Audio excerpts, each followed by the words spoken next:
Ever get that feeling? Like the universe is messing with you, Yeah. stuck behind the slowest person ever while everyone else is just zipping by. Oh, yeah. Today, we're diving into something we all know too well. Infuriating unfairness. Everyone's been there. We're looking at Elder Dale G. Renlund's talk, Infuriating Unfairness, Right. from April 2021's General Conference.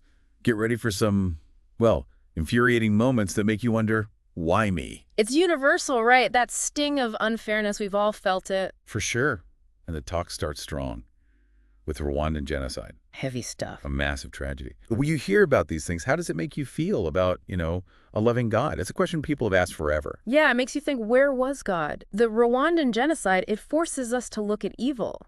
And how can a merciful God let such pain happen? It's tough to grasp. If God's all-powerful and loving, why these horrific things? It shakes our whole idea of fairness and justice, and there are no easy answers. But Elder Renlund wants us to think about different types of unfairness. Maybe that helps us start to make sense of it all. Okay, unpack that for us. So the talk gives the example of John and Anna with their allowance. Right. John spends it all on candy. Anna saves up, gets that new bike. John cries, unfair. But it was his doing, not his parents, that left him without the bike. Exactly. Unfairness from our choices versus unfairness from things we can't control. We mix those up all the time. It's easy to play the victim, Yeah, forgetting our actions, have consequences. totally. Then there's the story of Ruth and the shoes. Perspective is everything. What seems unfair might make sense when you see the whole picture. Oh, this reminds me of when I was a kid. Thought it was so unfair. My little brother got new sneakers, and I was stuck with my old ones. Turns out his feet were like 2 sizes bigger. My unfairness was just practicality. Classic jumping to conclusions. We don't always have all the facts. Our sense of unfairness might just be a limited view. Ever been there? Something feels unfair, then turns out to be totally understandable. All the time. But That's- then there are times, no matter how you try to rationalize it, things just seem inexplicably unfair. This is the kind that really tests you. Illness, accidents, disasters, or just being born into tough situations. Not about blame, but accepting that suffering happens. And we can't always explain it. And to make it harder, sometimes these different unfairnesses pile up. Like, think about COVID-19. It hit those who were already struggling harder, didn't it? Absolutely. Layered unfairness. Imagine a cake. Some people get a smaller slice to begin with. Then something like a pandemic comes and takes a bigger bite out of their already small piece. It's rough. Existing problems, systemic issues, they make some groups much more vulnerable. So how do we deal with this infuriating unfairness, especially when it feels so overwhelming? Like, we can't make sense of it. That's where Elder Renlund's main point comes in. Jesus Christ understands unfairness deeply. He lived it. And his atonement, that's the ultimate act of love and the solution. He's not some distant figure who can't relate to our struggles. Not at all. He went through it all. Betrayal, injustice, pain. And through his atonement, he offers us hope and the chance to heal. The talk has this image, God graving us on the palms of his hands. It's powerful. We're not forgotten, even when we're hurting. It says so much about how God sees our suffering. He's not ignoring it. He's right there with us. But I think a lot of people struggle with the how and when.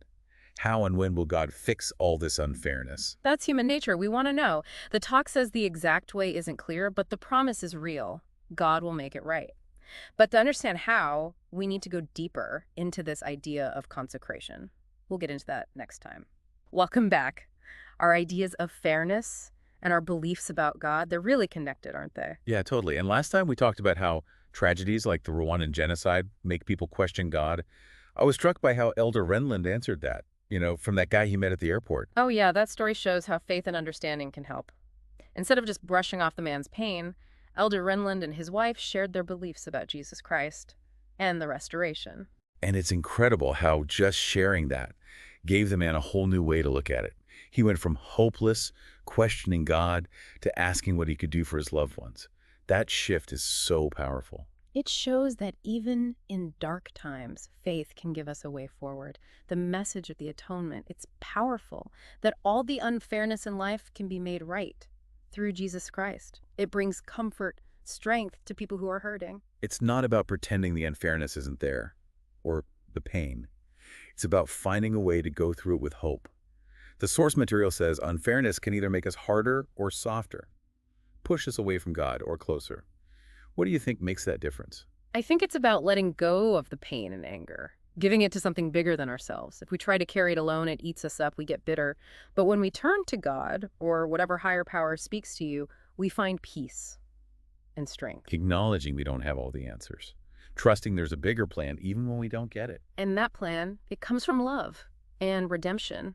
Like Elder Renlund says, Jesus Christ doesn't just understand our suffering, he can heal us, restore us. You know, I keep thinking about something Elder Renlund said, consecrating unfairness for our gain. What does that even mean? It's deep. It means even the worst experiences, the unfair ones, can become good if we let them change us for the better, make us more empathetic. Not about liking suffering, but seeing that challenges can make us grow. Like the saying, what doesn't kill you, but with a spiritual side to it. Exactly. Finding meaning in the tough stuff, knowing even our trials have a purpose. The source material talks about being stone catchers too. We touched on that before. How do we balance that with accepting the things we just can't change? It's a tough balance. We're supposed to be agents of change, fight for justice, help people, but we can't fix everything. Sometimes the best we can do is be there for those who are hurting. So focus on what we can control, our attitudes, our actions, and trust something bigger is working on the rest. Yes. And remember, even small acts of kindness can make a difference. Inspire others to do the same. The source material talks about Brian Stevenson, a lawyer who defends innocent people, fights for justice. He tells people to be stone catchers, to stop others from being hurt by prejudice and judgment. It's a powerful image. Makes us think about our words, our actions, how they affect others, especially people who are already vulnerable. Reminds me of that story of the New Testament. Jesus stops people from stoning a woman. Let he who is without sin. That's stone catching in action, seeing our own faults, giving others a break, even when they mess up. It's about empathy, not judgment, understanding, not condemning. Not easy to do, Yeah. especially when there's so much negativity in the world. But it's crucial. If we want a better world, we each have to try. Be kinder, more forgiving. Remember, everyone has their own story, their own burdens. We all deserve respect, no matter what. And the more we try to be like Jesus, the more compassionate we become. It's a journey. It takes effort. But it's worth it. It brings us closer to God. It helps make the world a little better. And in that process, we might even find healing in our own experiences of unfairness. Because it's not about avoiding suffering. It's about letting it change us, connect us to something bigger. So as we wrap up this part, what are the key things you want to leave our listeners with? I think the biggest one is, we're not alone in our struggles. Jesus Christ gets our pain and offers hope and healing through his atonement. And even when we don't understand why things are unfair, we can choose to have faith. There's a reason. And we can find meaning in our experiences. And we can all be stone catchers. Choose compassion, action. Instead of judging and doing nothing, making the world a little better, one kind act at a time. We'll be back to finish our deep dive into infuriating unfairness after a short break. We'll explore some practical ways to deal with these challenges and find more peace and resilience in our lives.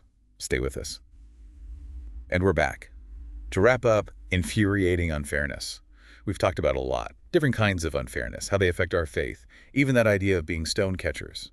But how do we actually use this stuff when life gets tough? Right, good question. It's easier to talk about it than to live it. I think a good place to start is gratitude.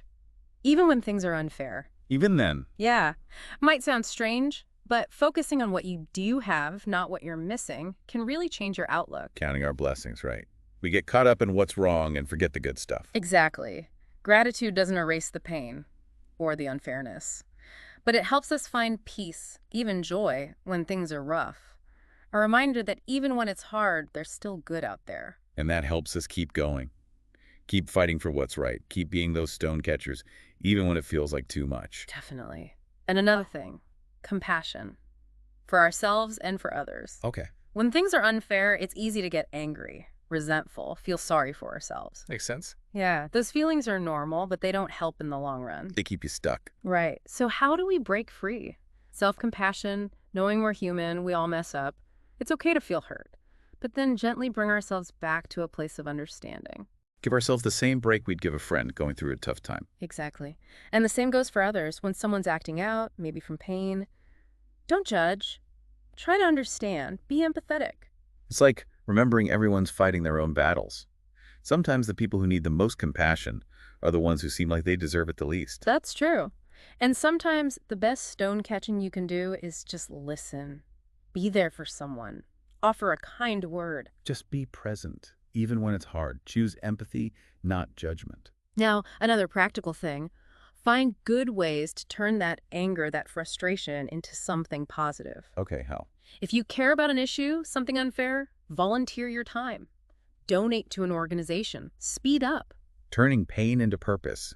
Yeah. Using your experiences, even the bad ones, to make things better. Exactly. We can't change the whole world, but we can change our little part of it. Be kind, be forgiving, be a light in a world that can feel pretty dark sometimes. This has been an amazing deep dive, some heavy stuff, but we found some really helpful ways to deal with unfairness. Because it's part of life, isn't it? It is, but it doesn't have to control us. We choose how we react, and that makes all the difference. So true.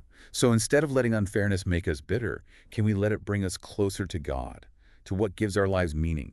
Can it inspire us to be more compassionate, more understanding, more like the change we want to see? Can we be the stone catchers this world needs? Think about that this week. Where can you make a difference, even a small one, to make things fairer, kinder? Until next time, keep diving deep. And remember, you're not alone.